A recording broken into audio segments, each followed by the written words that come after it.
Hello, everybody. Good afternoon. Welcome to another one of these Fotospeed live sessions. I'm here with Tim. Tim, how are you? Hello, yeah, not too bad. Good. Yeah, it's quite exciting to announce the winners of this one and things. So, yeah, it's been good. Yeah, and Tim's absolutely right. We're here to announce some winners. Yes. Prizes, prizes, prizes, baby. Thank you for watching along, either live or if you're catching up on this after the fact. So just a quick précis, I suppose. Throughout every month this year, we're going to have a focus topic, which we're going to be using hashtags for. And each month there'll be the chance to win a £50 Fotospeed voucher and a stunning A3 print printed by the man himself, Mr. Expert Jones, on a very large and wonderful printer. So a great chance to see your work in print, maybe for yourself, or give it as a present, whatever it might be. And as you all will know, if you're watching this, we did a theme around the local area, and FSLocal was the hashtag in January. And thank you to so many of you for submitting your images on Twitter, especially. And Tim, we had a good amount of entries, didn't we? It was fun to pick it was through them. really good. Yeah, it was. We had a good selection there. Well over 100 entries, so it was pretty tough to go through. I think, weren't we? We were struggling a little bit. It's always the way when we're picking stuff out. If anyone remembers the black and white stuff that last year, that was particularly difficult. But we're a finely oiled selection machine now. As we go through this month by month, we're going to get even slicker. And we've tried to kind of have that local theme behind our choices. And maybe we'll talk about each one of the images. There's 3 winners in total. And we're just going to be with you 10-15 minutes today. We're going to walk through the 3 images. The team at Fotospeed will then be in touch with all the winners to get the high-res images so that Tim can do your lovely print. And like I say, we'll finish then with a little bit about the next upcoming focus topic, shall we say. And this is a fun way to just bring some creativity to you throughout the year. Perhaps that's fair, isn't it, Tim? To inspire and keep people creating. Yeah, just to get those creative kind of thoughts going, and just think about kind of what's in front of you, should we say, and open your eyes a little bit, perhaps. Yeah. All right, cool. Well, Tim, let's get to it then. So yes, we've got 3 winners. Let's bring our first one up. Okay. It worked. Yes. Boom. So this is. Carry on, Sam. No, I was going to say this was your first pick. So tell us who it is and maybe why you picked it as a winner. This is from Andrew Herbert, and it just really stuck out to me. I think I like black and white pictures to start with. That's probably a given. But for me, this just said local. Really, I think if you're from a kind of I assume it's a seaside town and things like that going on, this kind of just typifies that kind of gloomy day, should I say, raining perhaps, British summer holidays kind of thing. It just kind of really kind of gave me that kind of feeling as well. And things you just imagine it kind of just stood there on this wet and windy day in the UK on the sea. So try and make the most of it, really. So yeah, it's just really great, and I just really like the square format of it. It just really looked really nice as well, and yeah, it's just a really nice picture. I think it was great. Well, it was quite fun because we agreed on a lot of these. So Andrew Herbert, well done. I think just quickly, I think you're right, Tim. It's very British, isn't it? And I suppose that's quite a nice thing about the local that we wanted to capture. And I think it seems sort of mundane and ordinary, but the way it's been done with the sort of converging lines towards the back of the frame, the uprights, that sitting in a square and the black and white. We all have been on local scenes like that. And it does have a certain British atmos that, you don't quite get in Malibu or Hawaii or wherever else you might be in the world. So I dig it. Yeah. I really like it as well. It was a good choice. So well done, Andrew. We'll be in touch. Should we go for the next one? Yes, which is this one here, which is Martin Smith. So yeah. Now we both picked this. So I mean, I know it was one of your primary picks, Tim. I think it was. The reason I liked it, and then I'll maybe let you chip in. Obviously, it's just a really great image for a start. It's a beautiful image, but I think when we talk about local, what I was hoping to see was people making the best of sort of smaller, inanimate, could be anywhere scenes, I suppose. So we all like to go and see amazing vistas, and there's always a time for that. And maybe some of us, a small percentage of us, are very lucky to have amazing wide vistas close to us, and we saw some good ones of those entered. But I think the vast majority of us don't have these so-called, amazing or kind of jaw-dropping scenery. And I mentioned this in the video I did on the YouTube channel for tips for thinking locally, to think small scale. And I think Martin, I think Martin here has done a really good job of finding a little scene and making beautiful order and sort of ambiguity out of it with regards to the scale and even the subject matter, and just really nicely done. And this could be anywhere in any location local to you. So that's why I really liked it. Tim? Yeah, I agree. Yeah, like we spoke about yesterday, didn't we? Really, kind of the when we were trying to pick just final things, kind of narrow things down a little bit. But yeah, I think it's kind of almost a very personal photograph as well, because you kind of, as a viewer, you don't really know where it is, or kind of you just appreciate it for the beauty of the photograph as what it is, but also for the photographer as well. It can add that personal element as well. There's more going on perhaps than we kind of or it's just a lovely capture. So either's absolutely fine.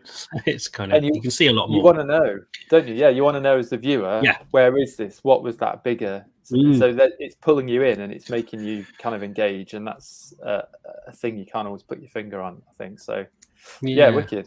So well done, cool. Martin Smith. That's a great image. Lovely. You have one. And the last one. Yeah. Which was from Dave Peck. And yeah, both agreed on this one, didn't we? Just from Dave here. Absolutely fantastic. Yeah, just really liked it. Like you said, it was just I know you said before, it's kind of this, you can kind of see it as it's local because it kind of can appeal to a few other places around, can't it? It kind of you can imagine this scene in your own local area as well. I think it's so clever to. I assume it's a drone shot. So either that or Dave's got a really big loft conversion. But yeah, no, I think I think you're right, Tim. I think what we tried to talk about when we were picking these out, and by the way, all the images were fab. I know it'd be really easy to say that, but they were really technical images, really competent images, really great scenes.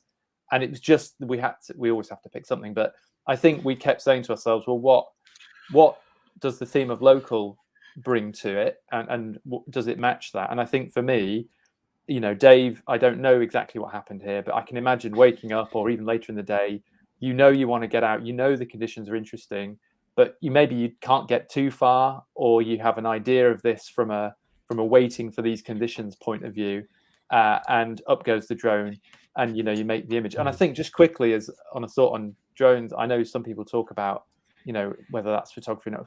Of course, in my opinion, it's absolutely photography. Of course, it's photography.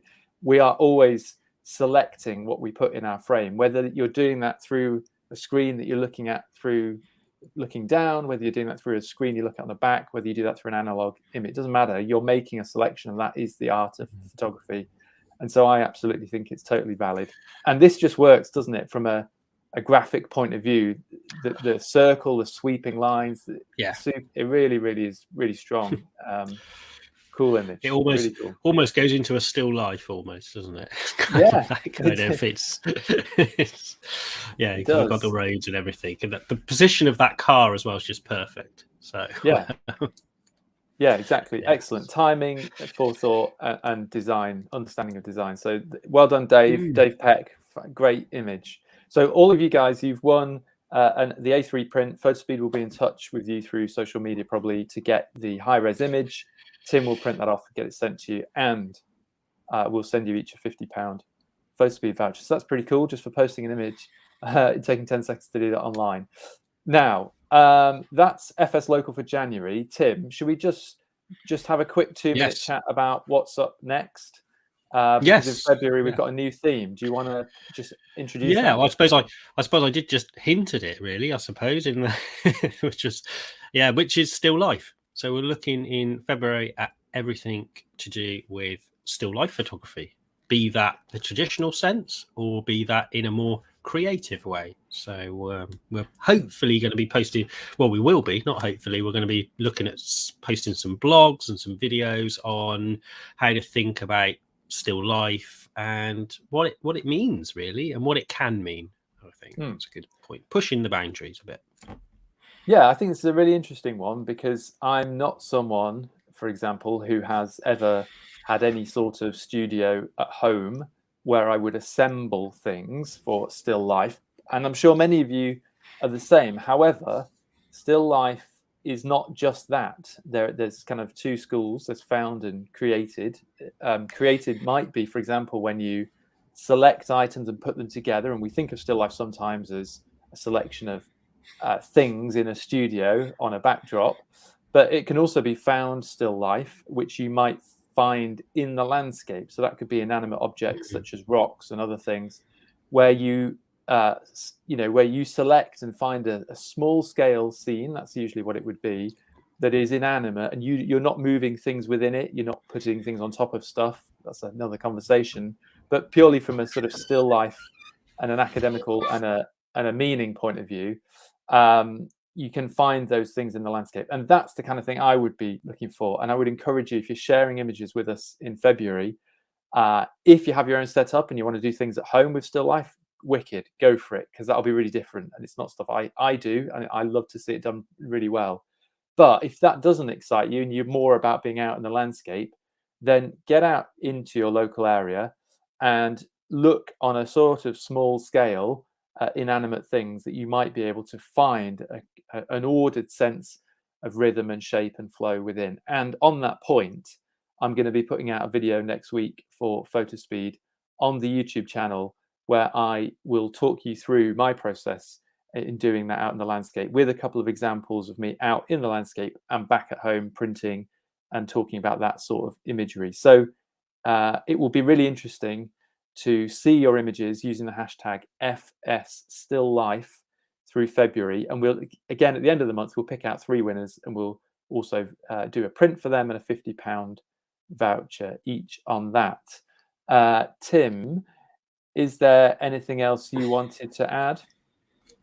No, I don't think so. I think you've covered it. I'm looking forward to your video, to be honest, because I've been going through your top tips for the bookmaking actually recently for my own work. But yeah, no, I really like your local one as well. I think that was great because it's getting out and thinking differently about it as well. So yeah, I'm just looking forward to the video. Yeah, I quite like seeing yours and things. So well, it's making me get out. To be honest, so it's good. It's making me get out. So hopefully, it's making you guys get out to have this. Yeah, definitely. Yeah, definitely. So, we've got we've also got a Capture One video dropping at later on this evening as well, just on top of this, about soft proofing and things like that. So have a check of that one if you're a Capture One user. So it's changed the way I think about soft proofing. So cool. I'll have a read of that or look at that. Yeah, there's lots of videos we've been putting out. At least one a week we'll be doing, and you can find those on the YouTube channel. So do just stay subscribed to that. And in the meantime, keep up with the hashtag FSStillLife. I want to see your still lives, be them home and created, be them found and in the landscape. We want to see them, and you might be in with a chance of winning next month. And Tim and I will again walk through the images and kind of explain why we like them. But for everyone who didn't win this time, sorry, we could only pick 3, and there were over 100. So the odds were against you. But we really appreciated seeing your images and sharing some of your stories and the blogs and whatnot on social media as well. But I think there we will wrap it up, Tim. Everybody watching will be in touch if you've won. And stay tuned for more. Lovely. Well, thank you all for watching, and we'll see you again next time. Cheers, everyone. Bye. Bye-bye.